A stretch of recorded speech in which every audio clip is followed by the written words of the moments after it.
Lubo explained to Van that the girl who beat him was not a threat to humanity, so he didn't have a reason to remain in Zoltan to fight her. Van refused to listen, as his blessing was telling him to stay. Lubo couldn't do anything about this, and he could just hope Van's blessing would urge him to start a new journey. However, the impulses from Van's blessings had actually disappeared, and he thought it was Demi's trial for him. Esta was happily having some tea when Red asked about Van. She explained that he had been strange since his mission with Red, as he had started holding himself in his room to pray. Worried about what he might do, she and Lubo took turns checking on him. At the same time, Tis arrived to ask for some help looking for a missing child in the forest, as she and Rudy were unable to take action, still avoiding Van. Albert volunteered to help, confident that he was still familiar with the forest of Zoltan and determined to make up for what he used to be and to act in a way that befits Esta's partner. Esta was flustered after hearing this. She was annoyed with Red and Rit's stare, but they agreed that they could trust Albert on this matter, so Tis gave him all the information she had so far. Meanwhile, Rudy was checking her herb farm when she seemed to notice something. When Esta came back to ask about Van, what welcomed her was Lubo getting drunk on his own. He explained that Van and Lavender left to look for a missing child. He was upset that Van stopped listening to him. He couldn't understand what had gotten into Van, but he was certain he could still be fixed. And he told himself that there was a reason the Almighty had brought the hero to him. After slaying some ogres, a little monster tried to attack Albert, but he easily slapped the monster to the ground, so the little child came running out of concern, and she asked Albert not to kill the monster. Albert explained that he was an adventurer looking for her, as her parents were worried that she got lost. The girl explained that she was just playing with Kurukuru when the ogre appeared.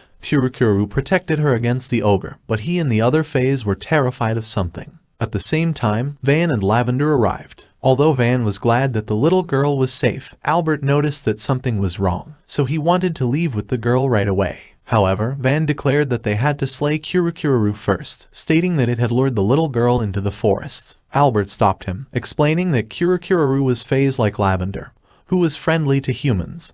But Van refused to listen, and he declared that if Albert refused to move in 10 seconds, he was also evil and must be slain. Albert realized it was hopeless to reason, and he asked the girl to leave with Kurukuru, who was also worried for Albert's safety. Van asked Albert if he thought he could beat him. Albert admitted that he couldn't, but he wasn't just going to watch Van take an innocent life. Van had the urge to kill Albert after hearing his words. He closed the distance in an instant and broke Albert's sword, also injuring him severely with one swing of his sword. Afterwards, Van asked Lavender to track the Fae, but Albert clung to him. He was determined to act what befits a hero's party member until the end, and he refused to let go no matter how many times Van hit him with his sword, but he was thrown away after taking his kick. However, Van was suddenly hit by Esta and she easily broke his armor with her strike. Esta praised Albert's actions, and while healing him she declared how proud she was of him. Van had also healed himself already, and he complained about how Albert had tried to stop him. However, the enraged Esta had no intention to listen, and she easily subdued Van, so Lavender had to interfere.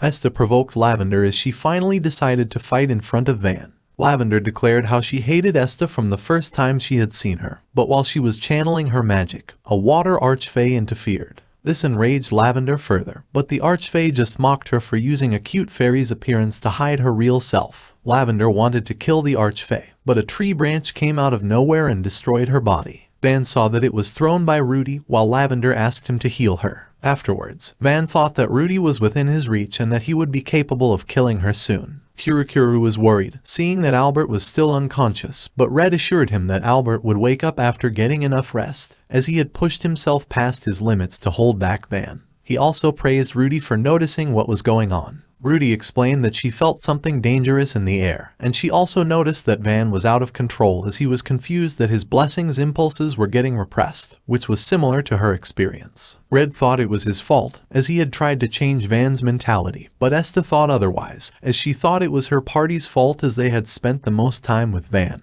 Red was worried after hearing this, but she left to cool her head down. It was the first time for Esta to let her anger take over, as she couldn't stop herself after seeing Albert on the verge of death, terrified of the thought of losing him. She realized how different she was compared to her past self, so she was afraid that she would lose herself and make wrong decisions again. Red asked Esta if she would cast her feelings for Albert away because of this. She thought about it at first, but she concluded that she couldn't, and she didn't want to do it either. Red thought it was fine, as her feelings were her own and not related to her blessings. Esta agreed, but she joked that she had turned into a terrible woman of faith after meeting Red and the others. Meanwhile, Lubo was drinking when Van came to his room. He was glad when Van stated that he was leaving Zoltan. However, Van declared that he would head to the Undyne's dwelling first to kill all the Fays, Esta, Red, and the others. Lubo was confused, so Van explained that it was to lure Rudy out, and he was even willing to destroy Zoltan just to get a chance to fight her. Lubo asked Van to settle down, also reminding him that he was a hero, and he should act like one. But Van stabbed him with his sword without hesitation. Van explained that his blessing had stopped telling him what to do, but he wanted to carry out its last impulses, which were to kill Rudy and all evil. Red gathered everyone and waited for Van, but the Water Archfey stated that she was not capable of stopping Lavender. She explained that Lavender was a calamity, one of the Archfeys of Kedu, who had wreaked havoc like a natural disaster since the planet came into existence. Although the rest were wiped out by the dragons, Lavender was the sole survivor and went to live in hiding. Yarandrala asked what their plan would be to deal with the hero and a mythical Archfey. However, Red still wanted to talk to Van. He was certain that his words would go through, seeing that Van had started to waver. The group agreed, as both Rudy and Rit trusted Red's judgment. However, they thought he was crazy when he declared that he would fight Van one-on-one.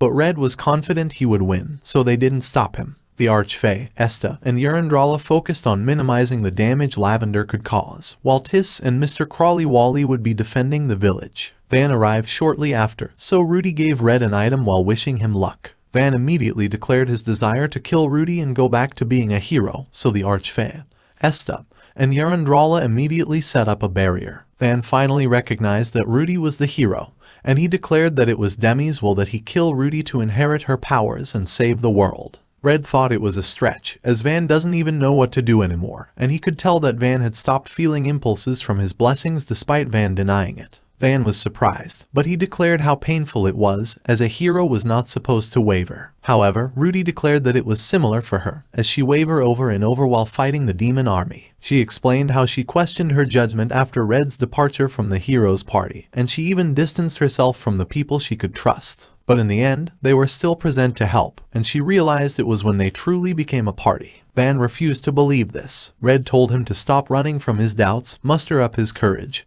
and start fighting despite the pain. Van refused to listen, so Red gave him a bronze sword for their battle as the guide and the hero. He also stated that only by besting him can Van clear his doubts. Van agreed, and although Lavender tried to stop him, Rit stopped her from interfering. She was determined to stop anyone from getting in Red's way, regardless if it was a mythical Archfey like Lavender or the Almighty. At the same time, Van picked up the bronze sword, and he was glad that it would be a battle of death.